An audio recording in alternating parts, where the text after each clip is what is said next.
Eu assisti o vídeo do ensaio do meu casamento e vi o meu noivo com a minha mãe. Faltavam 2 dias para o casamento. E o pior, eles achavam que ninguém estava vendo. Eu não estou aqui para parecer corajosa. Eu não estou aqui para causar. Eu estou aqui porque eu fiquei tempo demais carregando isso sozinha.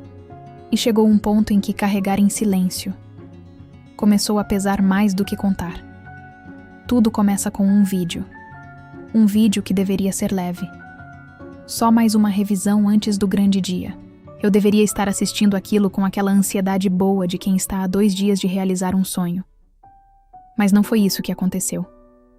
Porque naquele vídeo, eu vi o meu mundo desabar. Em silêncio. No escuro do meu quarto. Com a luz da tela iluminando meu rosto. E 2 pessoas que eu amava mais do que qualquer coisa, me destruindo sem nem saber que eu estava assistindo.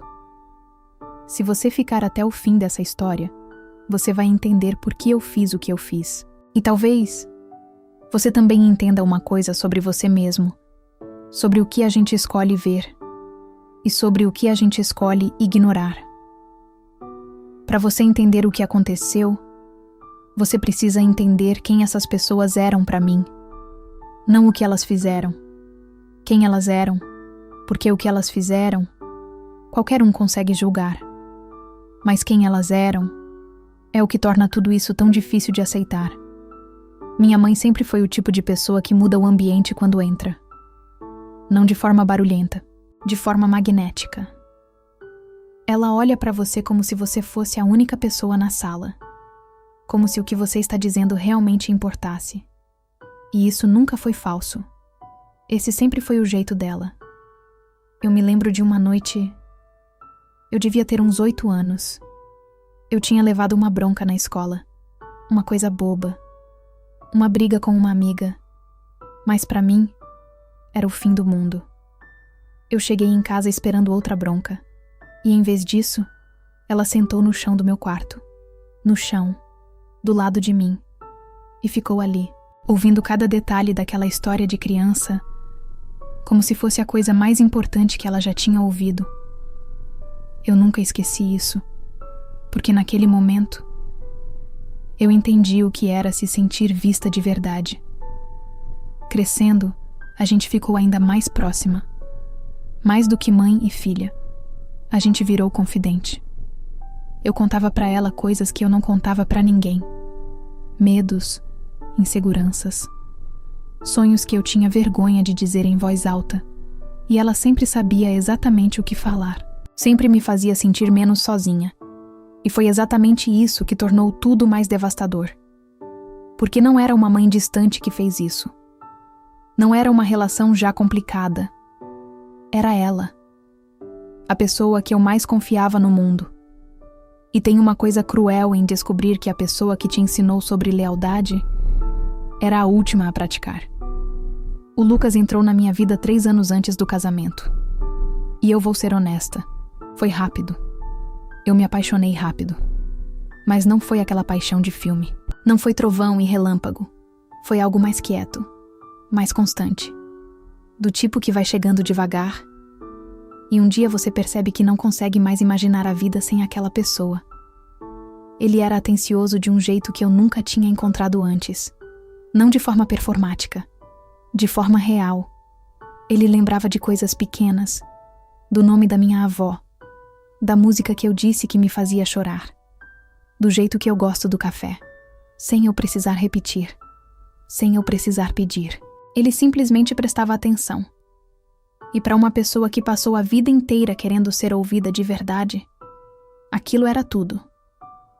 Tinha uma noite. A gente estava num restaurante simples, sem nenhuma ocasião especial. E ele parou no meio da conversa, me olhou e disse: "Você sabe que eu presto atenção em tudo que você fala, né?" Eu ri. Achei que era uma coisa fofa. Hoje eu entendo que era uma declaração. Que aquilo era o que ele fazia com todo mundo que ele queria conquistar. Mas na época, eu só senti que tinha encontrado alguém especial.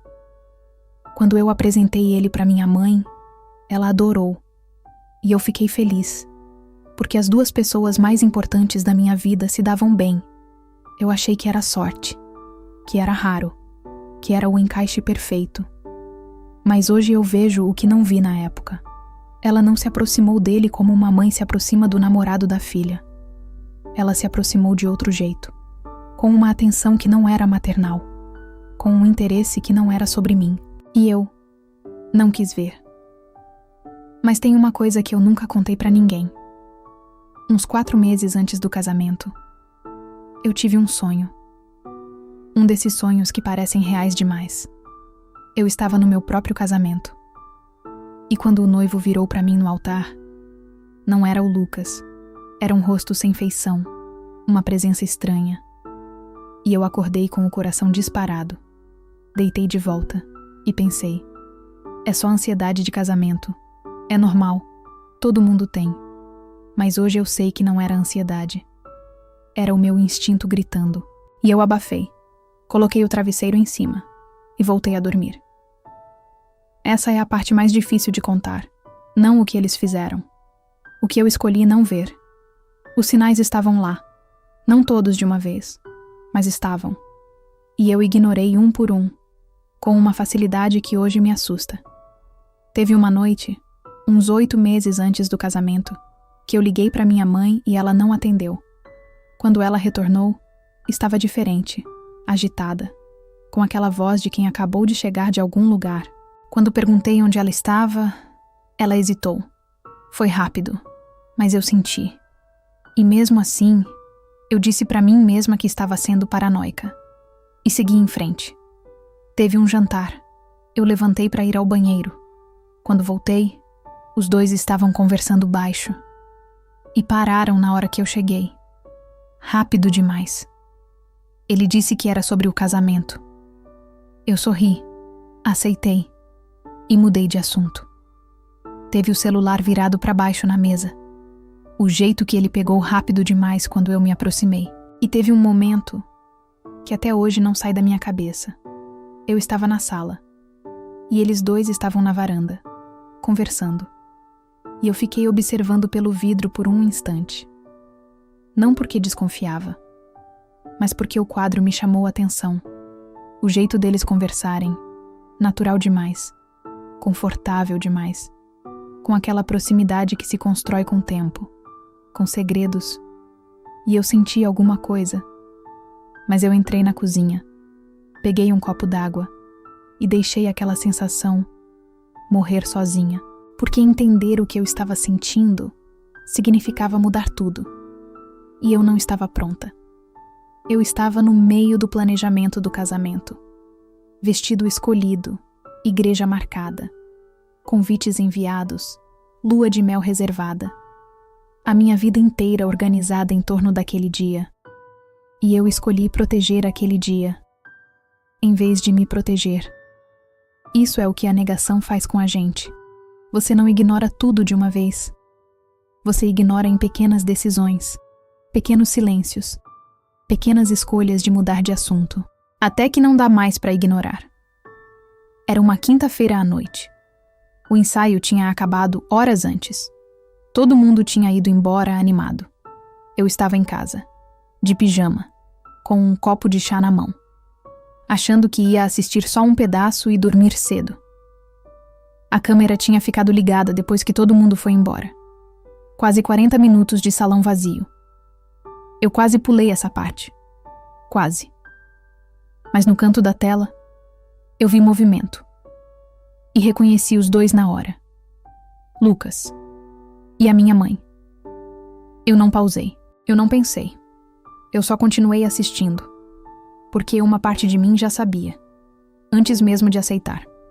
A mão dele subindo pelas costas dela. O corpo dela se aproximando. Natural. Sem culpa. Sem hesitação. Aquilo não era novo. Aquilo já existia. E eu senti meu corpo reagir antes da minha mente. Meu estômago virou. Minha mão começou a tremer. Mas eu não consegui parar. Voltei o vídeo. Assisti de novo. E de novo. Como se em algum momento aquilo fosse virar outra coisa. Mas não virou. E então veio o áudio. Ela não percebe nada. A voz da minha mãe. Calma. Fria. falando de mim como se eu não existisse, como se eu fosse um detalhe na história deles. E ele respondeu: melhor assim. 2 palavras, e tudo acabou. Não era um erro, era um segredo, um acordo. E eu era a única que não sabia.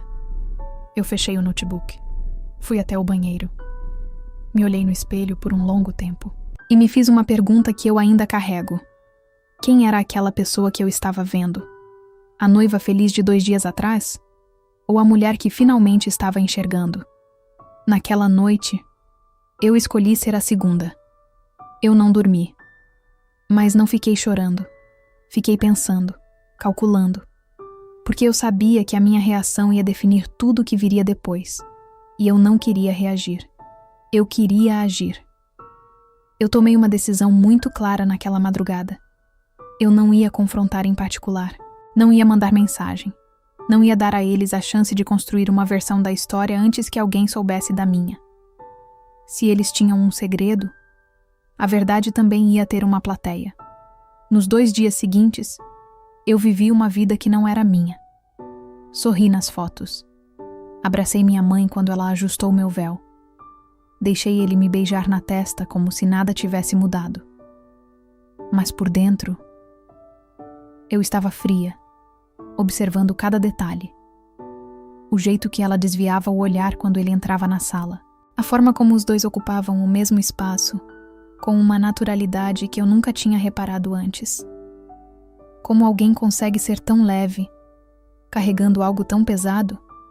Teve um momento no dia anterior ao casamento. A gente estava todas juntas. Eu, minha mãe, as madrinhas.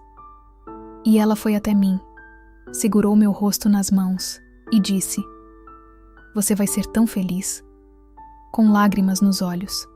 E eu olhei para ela, sem desviar, sem piscar, e pensei: ela realmente acredita nisso? Ou é a melhor atriz que eu já conheci? Até hoje não sei a resposta. No dia anterior ao casamento, eu assisti o vídeo mais uma vez. Mas dessa vez não como vítima, como alguém que já tinha decidido. O casamento chegou. A igreja estava perfeita. Flores brancas em cada fileira. A luz entrando pelas janelas altas. Tudo exatamente como eu sempre imaginei. Meu pai do meu lado, segurando meu braço, emocionado, sem saber de nada. Minha mãe na primeira fila, sorrindo para mim, e ele no altar, me esperando. Com aquele sorriso que eu uma vez achei que era só meu, eu comecei a caminhar. E a cada passo, eu lembrava do vídeo, da voz dela, do melhor assim. Mas eu continuei, porque agora não era mais sobre amor, era sobre verdade. Quando cheguei no altar, ele segurou minha mão. E por um segundo, eu quase deixei tudo aquilo ir. Mas aí eu lembrei da noite no escuro, do espelho, da mulher que eu tinha escolhido ser. Respirei fundo e disse: "Antes de continuar, eu preciso mostrar uma coisa." A igreja ficou em silêncio. Lucas travou. Minha mãe parou de respirar. Eu fiz um sinal pro meu primo na cabine de som. E o telão acendeu. O mesmo vídeo, o mesmo canto escuro, as mesmas vozes. Ela não percebe nada. Melhor assim. Sem cortes, sem edição, sem desculpas.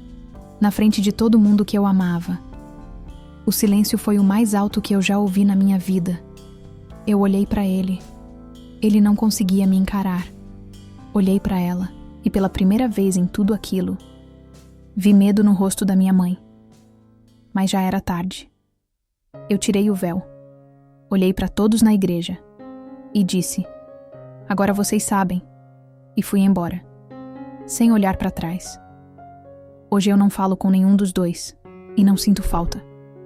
Mas eu mentiria se dissesse que foi simples. Que eu acordei no dia seguinte curada.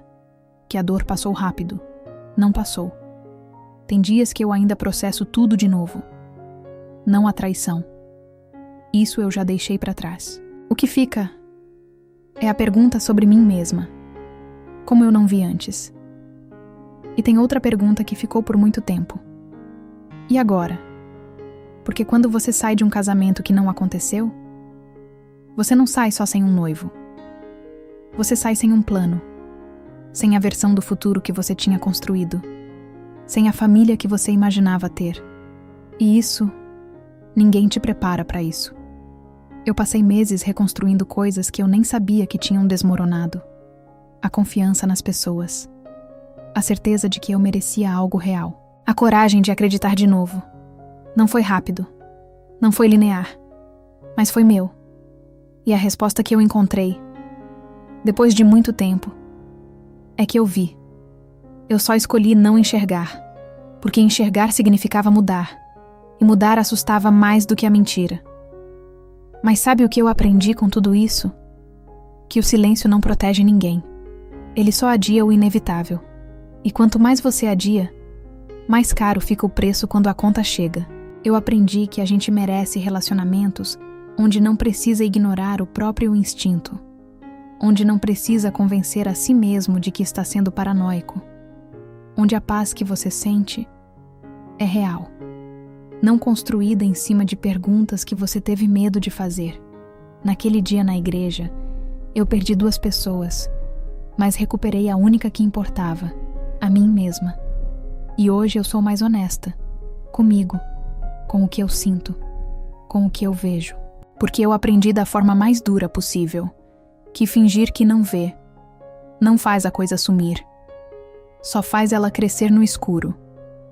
Se você chegou até aqui, obrigada de verdade. Contar isso não é fácil. Mas se a minha história fizer uma pessoa se perguntar o que ela está escolhendo não ver hoje, já valeu tudo. Deixa o like se você ficou até o fim. E me conta nos comentários. Você já ignorou um sinal que no fundo sabia que era real? Nos vemos no próximo.